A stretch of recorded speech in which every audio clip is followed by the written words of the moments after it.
On down the road and back the hell again. Here we are, Mr. Caputo, Yeah, with another Izzy song. yeah. Some Izzy back in the rotation again for once this I time around. know. It's been some time. I think it's been a while actually. The last Izzy song we covered was like episode 101. I'm pretty sure. Oh yeah, it's been long enough that I'm excited about it again. That's a nice change of pace. Definitely. I mean, it's anything. I think anything right now is just better than Duff McKagan's shit. we have been on a we've been on a bit of a Duff kick lately, but Yeah, that's more like okay. I a mean, Duff torturing sequence recently. well, this week we're hoping this week's going to be different. I haven't heard the song. I heard a piece of it when we were getting set up, but I haven't heard anything else of it. We're going to listen to On Down the Road by Duff McKagan. Plus, we're going to read an article from themusic.com called 10 Moments of Rock and Roll Debauchery That Will Totally Gross You Out. So just keep it in line with our road trip theme. And we got lots of other cool shit to talk about. This is the Guys of Radio podcast.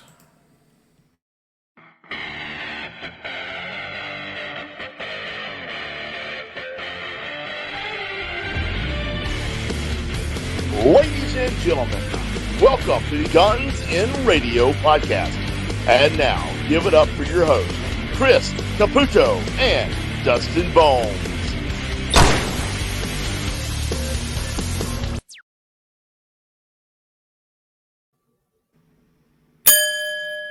Hey, it's the Guns and Radio podcast, episode number 116, 116.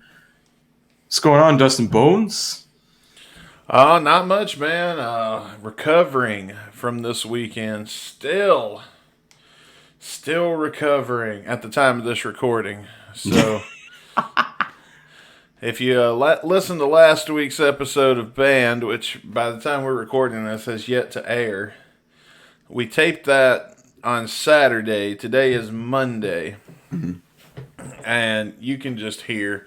You kind of feel sorry for us when I was listening to it back. You could just hear how hungover we were, and the movie that we were watching cuts off on YouTube about 10 minutes early, Shit. and we just rolled with it. We didn't even care. It was not a fun day to be us, but man, the night before sure was fun. Man, I tell you, as I get older, these damn hangovers, they last like 2 or 3 days. And then like after that, you're tired. Like I've been exhausted all fucking day. But we're here. We're here. We're going to make the most of it. Caputo's here to drag me through the muddy waters here of Izzy Stradlin, and I'm gonna make it. It's gonna be fine. It's gonna be fine. It's You gotta will be survive. fine. I'll just be like, I'll give you the most positive motivation I can. More than those motivational posters can do on your wall. Well, we gotta survive because we're taping 2 shows tonight because Hell yeah. we got a bonus show coming up this week. Woo. Yes.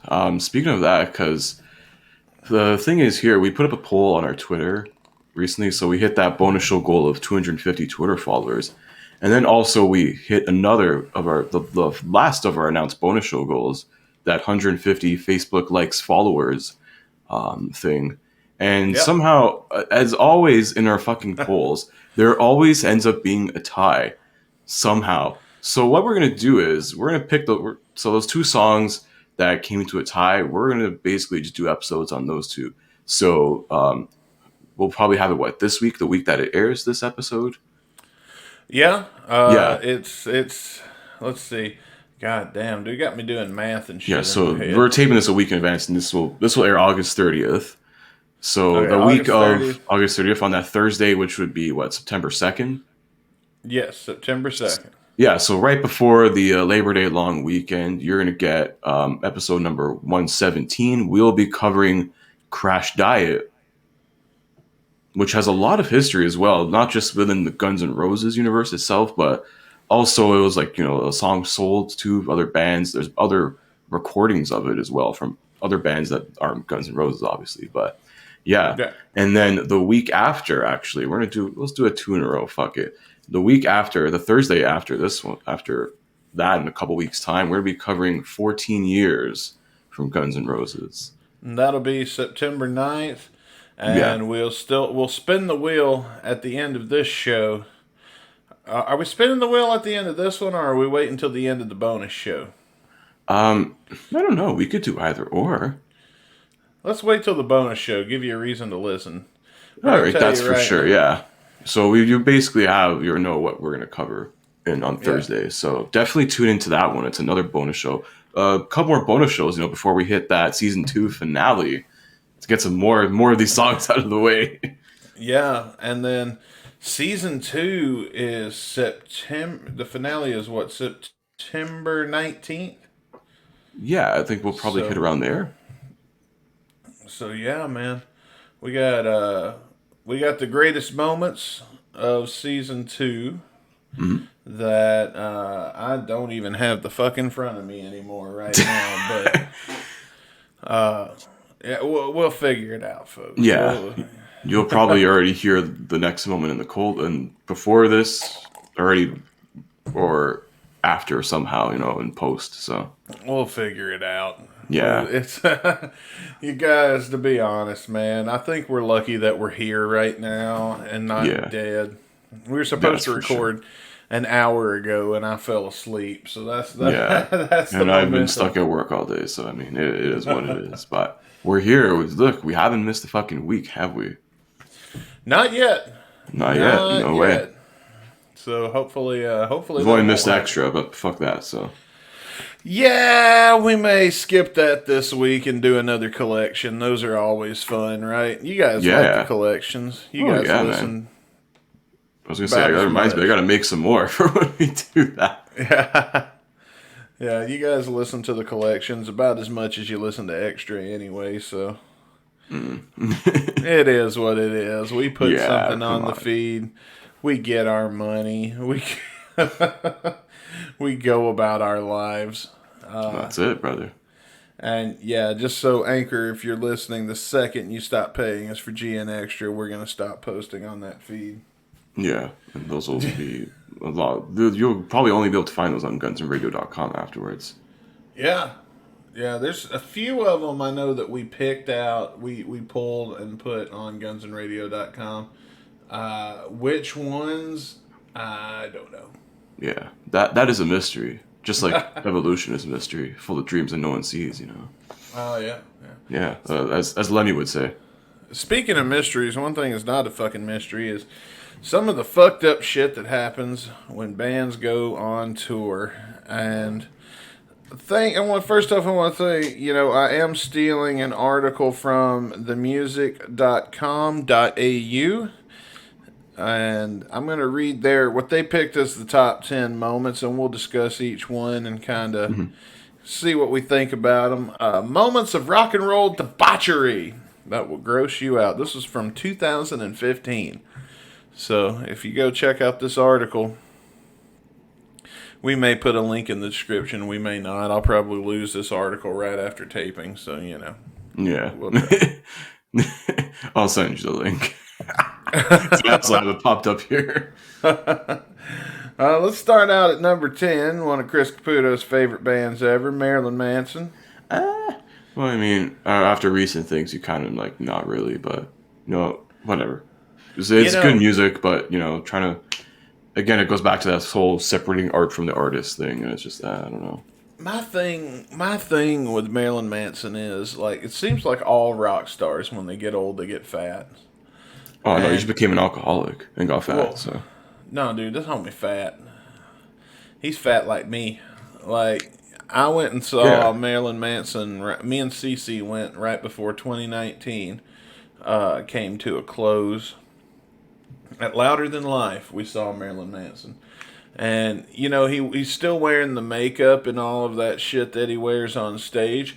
And part of his aesthetic is he was skinny, right? Because it added to the creepy factor with all the makeup and everything. Yeah, but now he's 50 and out of shit.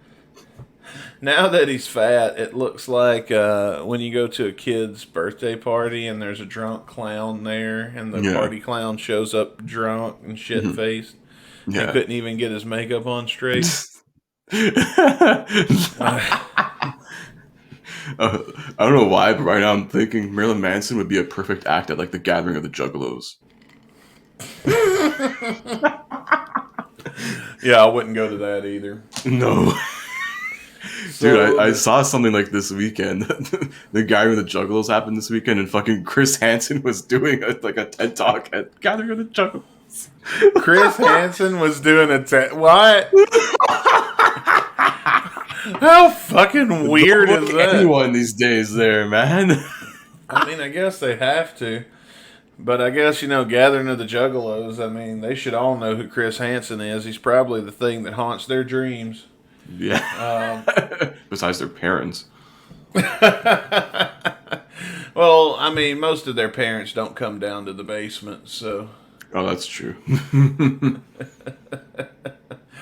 Oh, man. You remember, there's a magazine that called Juggalos once the most unintelligent people in the world, and nobody got mad about it, because... I was going to say, didn't, the CIA and FBI put them on, their, a terrorist list or something? Oh, yeah, dude. I mean... They're a terrorist group.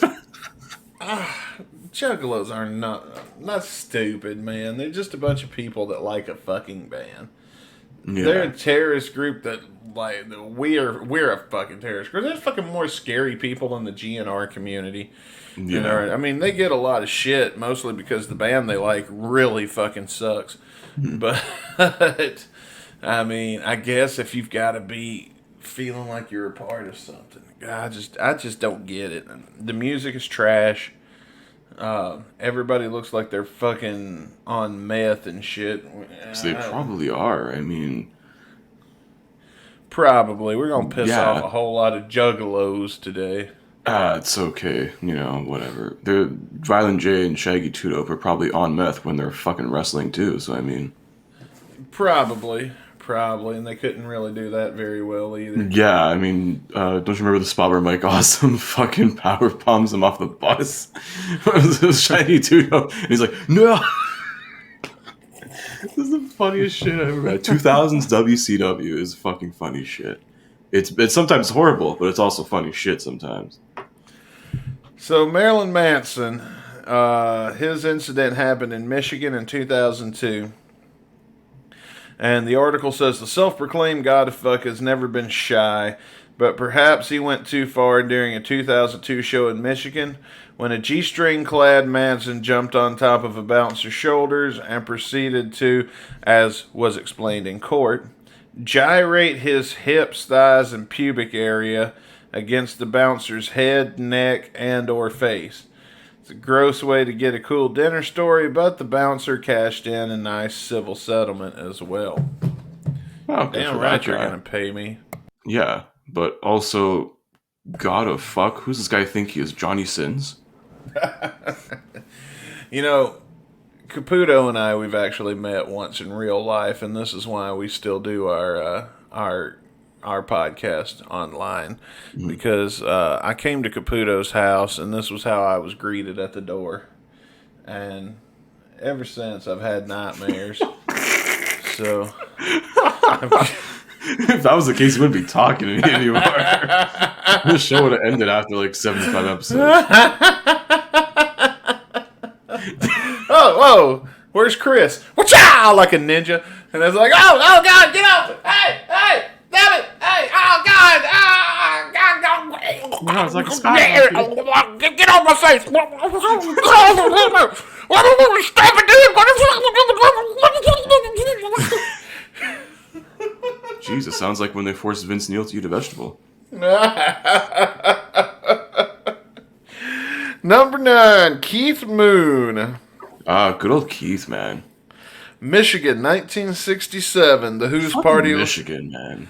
Is this the last one happened in Michigan? Yeah, it did. I think Jeez, the moral of this. What's in the fucking water in Lake Michigan, man? I don't know, man. Just don't go see a concert in Michigan, I guess. Probably a lot of cocaine in that water. Who knows? Well, Keith Moon's here, so I do know Rick James is on this list, and so is Keith Richards. So I don't know. You tell me. But Keith Moon, the Who's Party loving drummer Keith Moon was mad at the best of times, but celebrating his 21st birthday at the Holiday Inn in Flint, Michigan. Well, there you go. There's the water situation. They still don't have water there, by the way. It's still fucked, yeah. Like, help those people, goddammit. I know, right? If there was any money to be made in it, they fucking would. He took hedonism to a new level.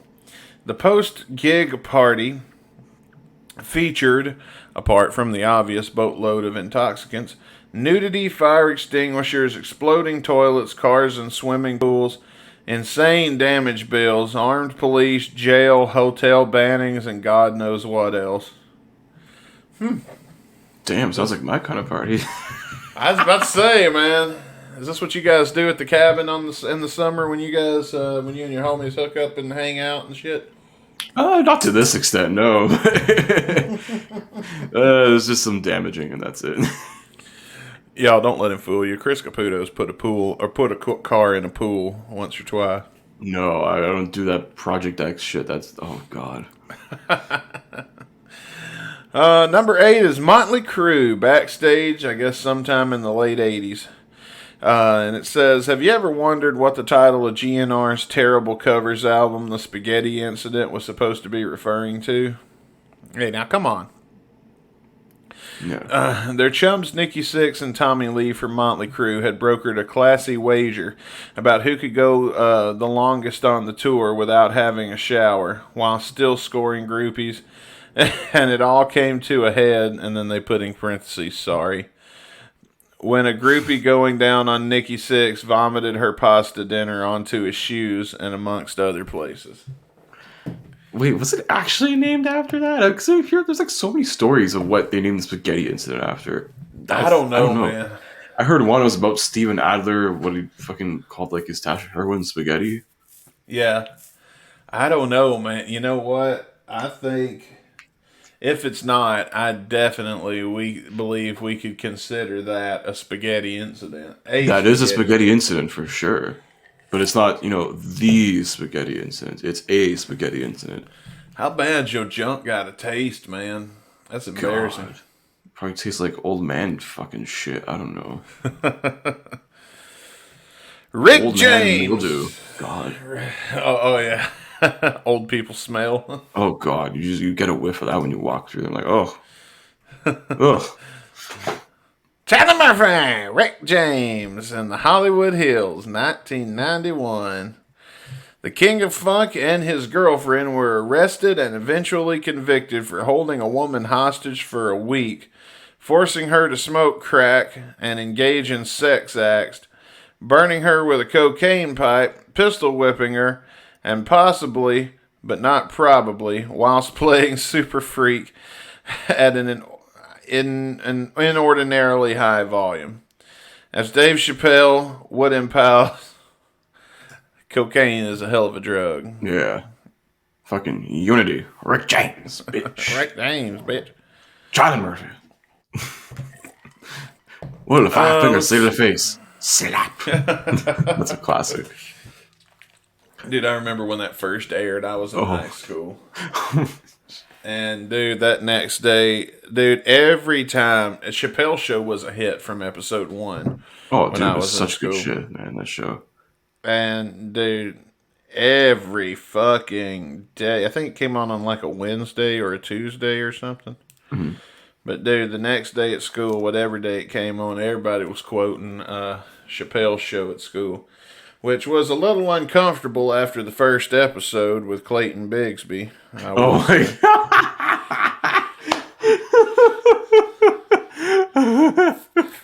But I gotta tell you, that week after Clayton Bigsby aired, I've never witnessed a school full of rednecks and black people be so unified over the N-word of all things. Jeez, wow.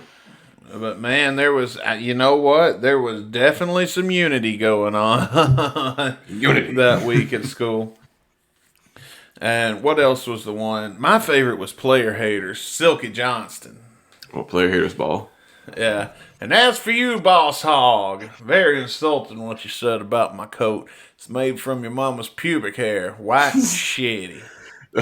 Man, there's so many good sketches I can name off the list of my head. Fucking reparations.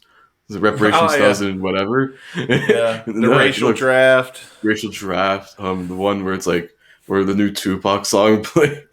The new Tupac song in the club, and it's like, I'm alive, bitch. Oh Dude, fuck! that joke. You gotta look up that That sketch. It's fucking good. Where he's like dancing with this girl in the club. yeah, He's like, Dave what? Chappelle, that ain't your way.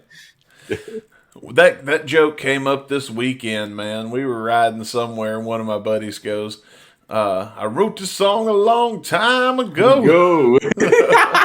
That's so I mean the fucking whole Prince thing. Oh yeah, game blouses. I I'm remember just the come play next some day. basketball at my house. Charlie Murphy.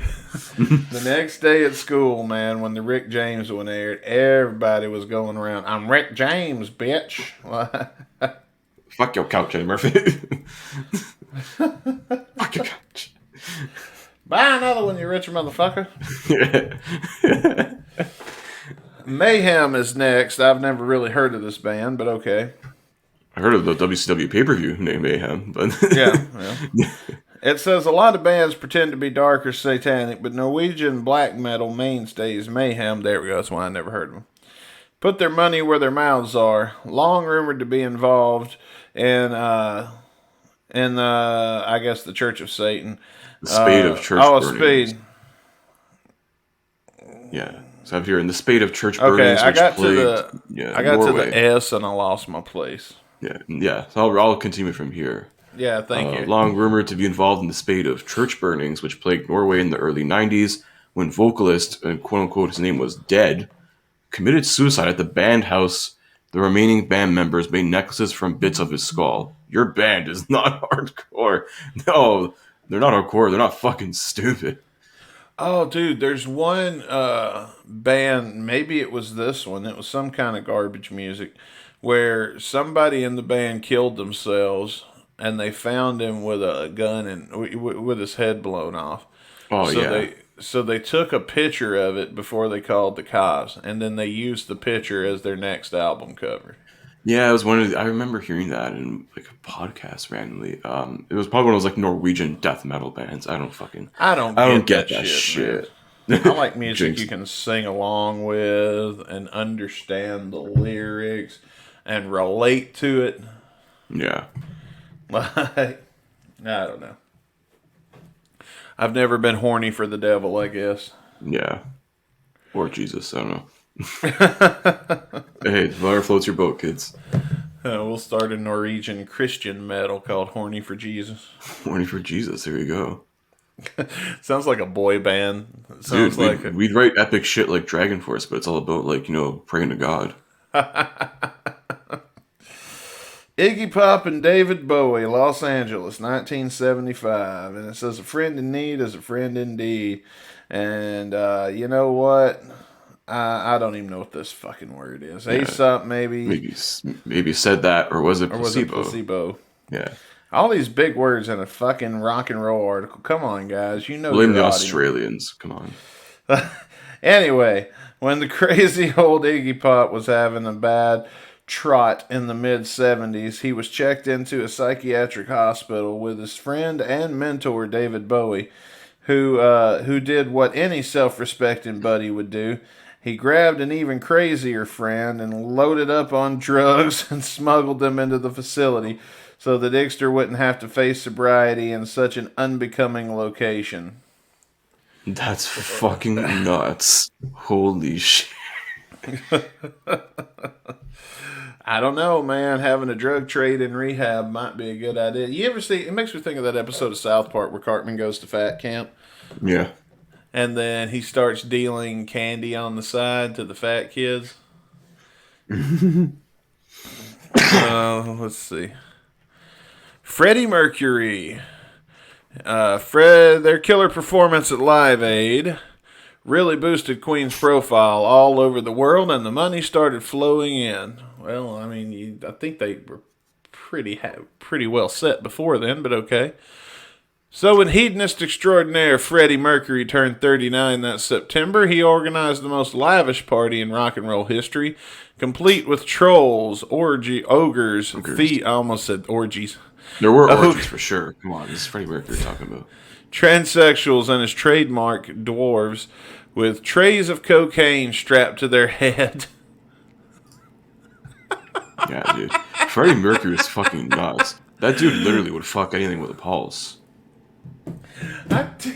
It doesn't even matter, man, woman, whatever. I didn't see the little people with cocaine on their head in the fucking movie. I kind of because that was fucking tame, bro. If they really wanted to get the real Freddie Mercury vision, it would have been like NC-17. You have to find it in a fucking, I don't know, adult film store or something. It's like that fucking bad. Look, dude, when we do our live show someday in front of thousands of people and we're backstage partying at the after party, if we don't have a bunch of little people running around with trays of cocaine strapped to their head, I'm going to be sorely disappointed. Yeah, dude. Oh, man. Because that sounds like a good time. I wouldn't do any of it, but it'd just be cool to see it. This is so stupid. Oh, man. Up next is Ozzy Osbourne. What story do you think we're going to tell? If they don't tell the one I'm thinking about, then we'll tell it on here. You might think that Ozzy Osbourne is messy these days, but during Black Sabbath's pinnacle, he was an absolute shambles. At a San Antonio, Texas show in 1982, he was arrested for pissing on the Alamo Memorial. Not the historical fort itself, as lore would have you believe. Well, that's a little disappointing. But this is still akin to treason for those in those parts, and he was quickly arrested, hauled off to the lockup, being released in time for that night's sold-out show, because of course they were. Ain't nobody that fucking crazy. Yeah. Cause a fucking riot. Oh, back then, probably, yeah. That's actually Ozzy and pissing on things, man. Like, what's it with Ozzy and piss? I don't know. Maybe he's into golden showers, I guess. Because, there's the story of Ozzy pissing on the ground and licking it up in front of Motley Crue that made it into the dirt. Oh, no, that's the one where he's snorting ants because they didn't have cocaine. Oh, yeah. Yeah, this is true. Led Zeppelin, Seattle, 1969. Ooh, nice. Never been to a hotel where you can fish from the windows, then blame Led Zeppelin. Seattle's Edgewater hotels looked pungent. And let's see, the entourage found that you could catch mud sharks from the safety of their rooms. Now add eager naked groupies to the equation and things get slightly disturbing. Oh, God. What the fuck? Oh, man. No need to go further. Suffice to say, it's a good thing nobody caught crabs that day. Jeez. Were they throwing the groupies out there to fish for? You know what? I don't even want to know.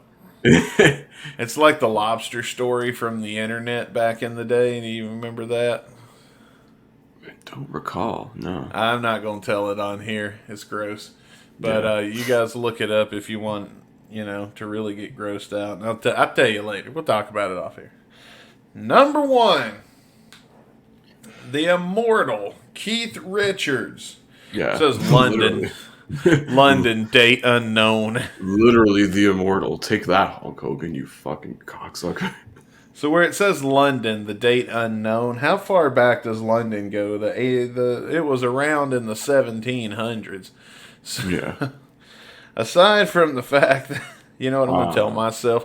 This is like the Jack the Ripper era of London. It's like 434 AD. Yeah, like... it's probably like 1172.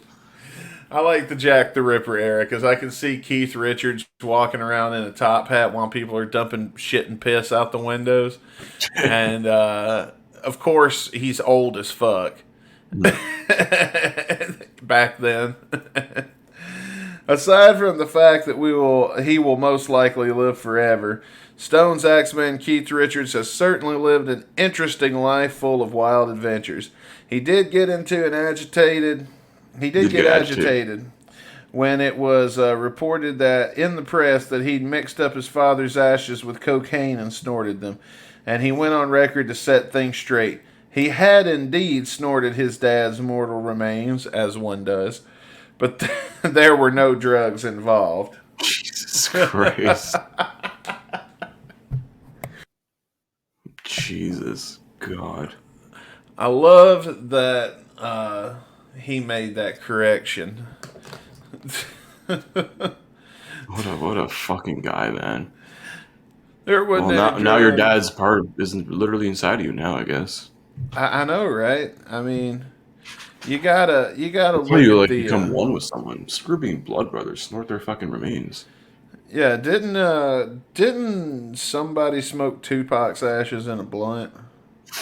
Oh, probably all those homies did. I believe that happened. I'm pretty sure. Probably his whole entourage did that.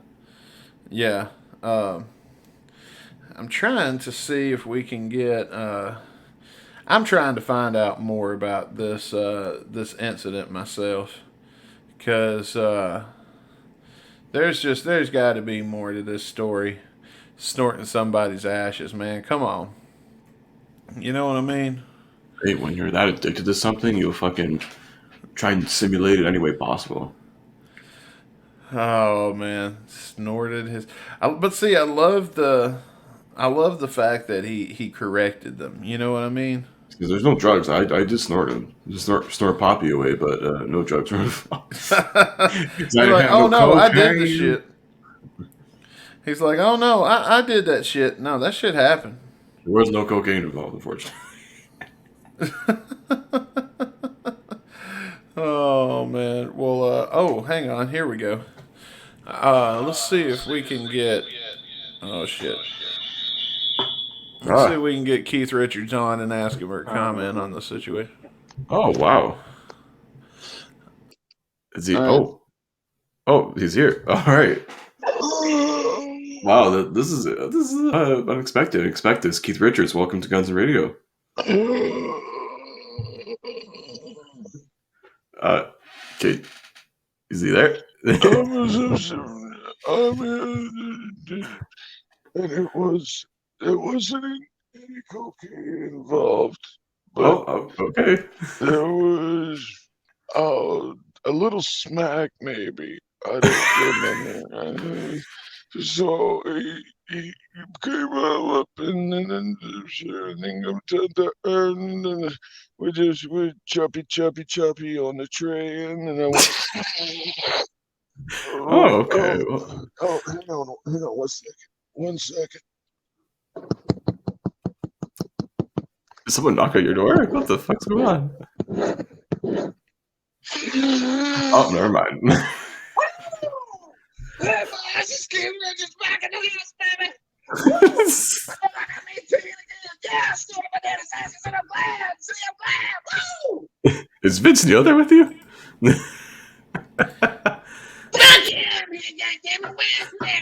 Oh, of course. Yeah, hey, maybe that's one way you can lose weight. Do a lot of cocaine, brother. Do more cocaine, lose weight, Vince Neil. All right, well, shit, we had to get rid of those guys, man. That was getting crazy. Jeez, really? Wow. Did I guess Vince Neil moved into the Rolling Stones house, or? You know what? As long as he's not here. As long as he's not in your house. God. Yeah, that's all that matters. Woo! Man, Keith Richards on cocaine is a completely different person. Yeah, I think Vince Neil on cocaine is still the same douchebag. Oh, yeah. Just not as fat, hopefully. I don't know. Oh, man. Well, that's the top 10 list. I long lost that article, just like I said I would. So, yeah. Unfortunately, if you guys can hear this, our faithful speaker for songs has broken. And so it could be the last time you're hearing these sounds. Probably will be, because it was $5. I'll probably throw it away and buy another one. Yeah, but 5 and below. What's good? Yeah. Maybe they can sponsor us. I know, buy us another $5 speaker. Just give us podcasting equipment that's under $5.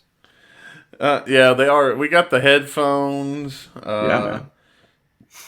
What else have I got? Let's see. What speaker is this? Let's see.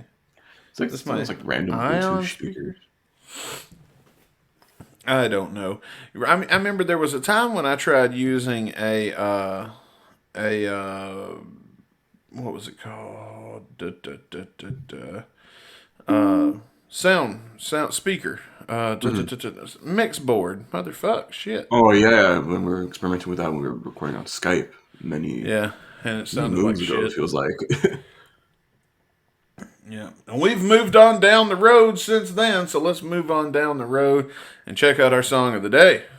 Do it, baby.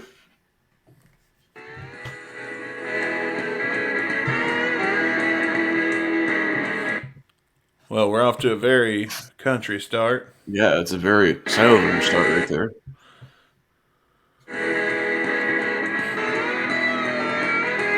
Cause it stands in Houston, bats about Carolina, but it's on the back porch, Bopping. drinking Okay. tea with lime. Me, I'm on the outside, sometimes looking in. I get cold when I'm all alone, and the heater can't stop the wind.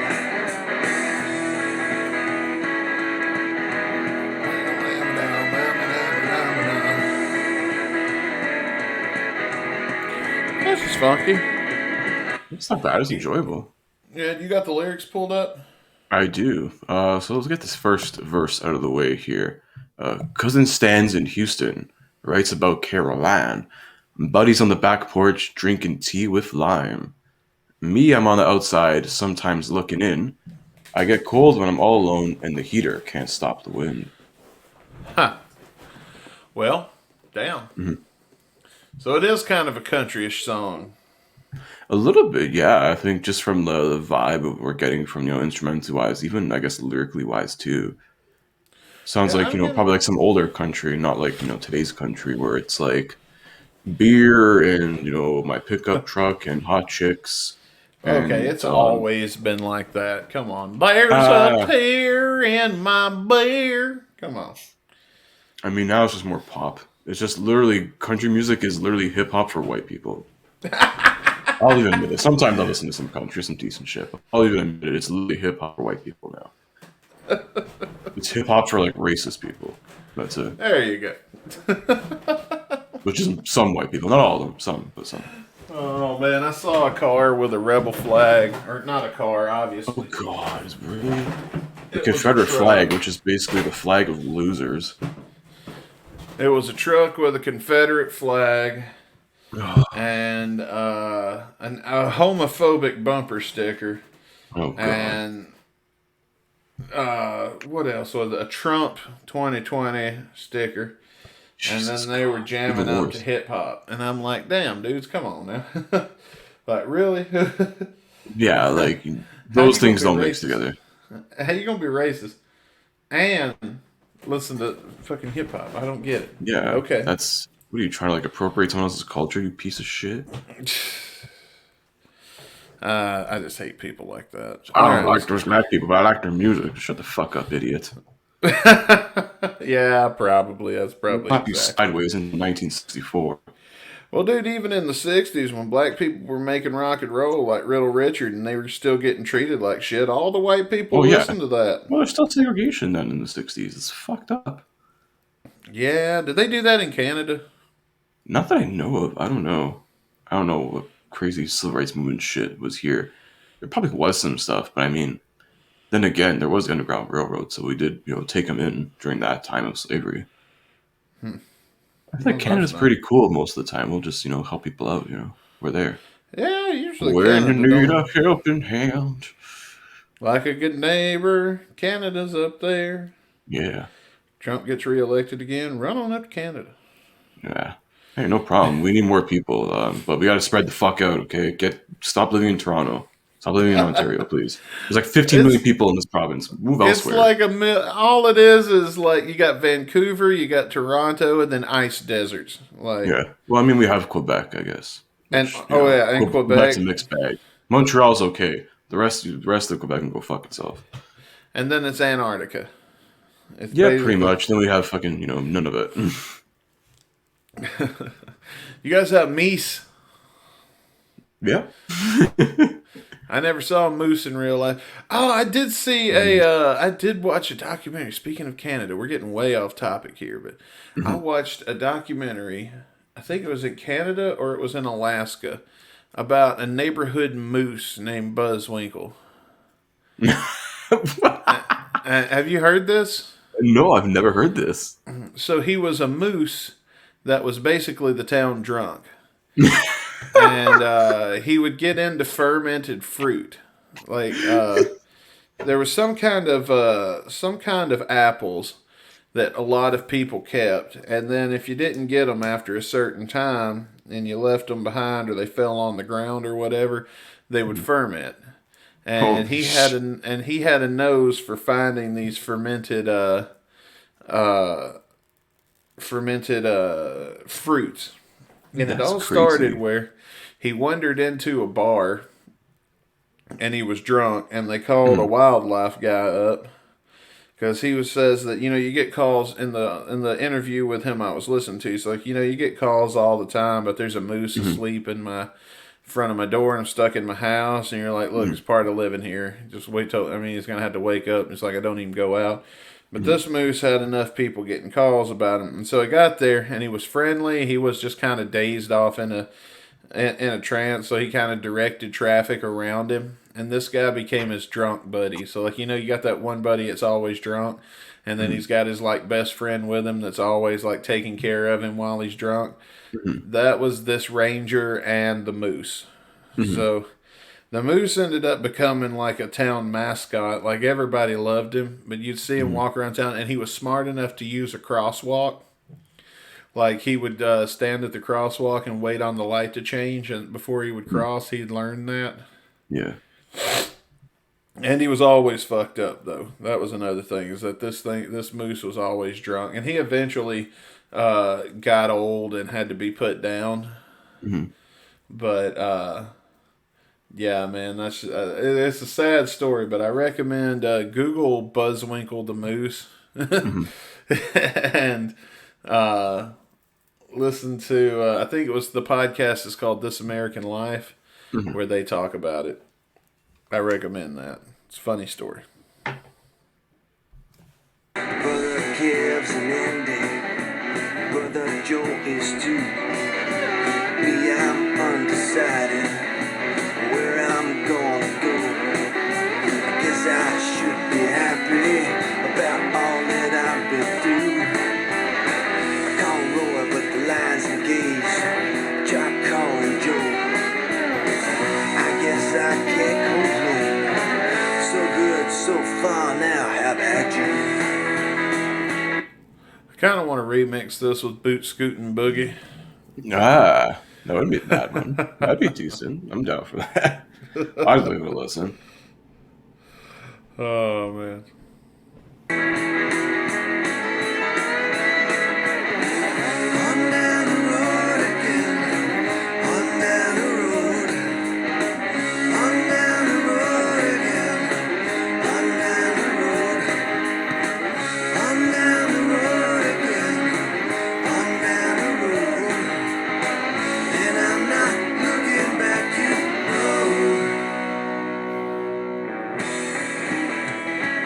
Needs a steel guitar. And Yeah, could use some other stuff. Got a needs a steel banjo in guitar. there. Oh, Fuck yeah, it. there you go. Banjo, yeah. Wow, wow, wow. Yeah. It needs more washboard. And cowbell. There you go. Or Steven Tyler, we need a cowbell, man. Somebody blowing in a jug.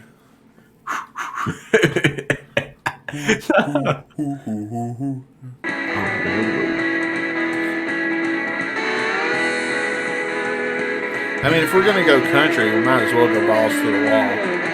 Cousin Max in Austin writes about Carolina, but he's on the back porch drinking tea with lime. I guess he's gonna parts of this one, yeah. Sometimes Say what? I guess they're gonna repeat parts of this one in the same verse. They just changed the name of the dude and his cousin in the first one. Oh, that's it. Same line. It's cousin Same. Stan in Houston, but now it's cousin Mark in Austin. Ah, well. Or still Texas. So does he just hate his family so much that every time they come to visit, he'd rather stand outside in the blistering cold than be in the house associated. Probably with just it? like visiting like his like in-laws, and he's like, these guys fucking hate these people. God, these in-laws, fuck. They must be redneck as hell. That's one of the songs Probably. he wrote about him as a country song. It's like visiting fucking Texas once. It's like a white person visits Nashville once and writes a country song about it. This is Nashville, son of a bitch. Nashville's not as hick as you would think it is. It's much more like modern contemporary now. Like I've seen shit like. Oh yeah, I love Nashville. I mean, like every country artist now has their own restaurant and bar, but you know. That's the hicks of Nashville is the country artists. Yeah, literally, that's it. Get cold when I'm all alone and the heater can't stop the rain. I guess I can't complain. I'm so good so far now. How about you?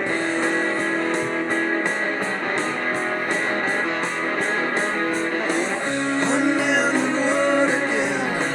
On down the road. On down the road again.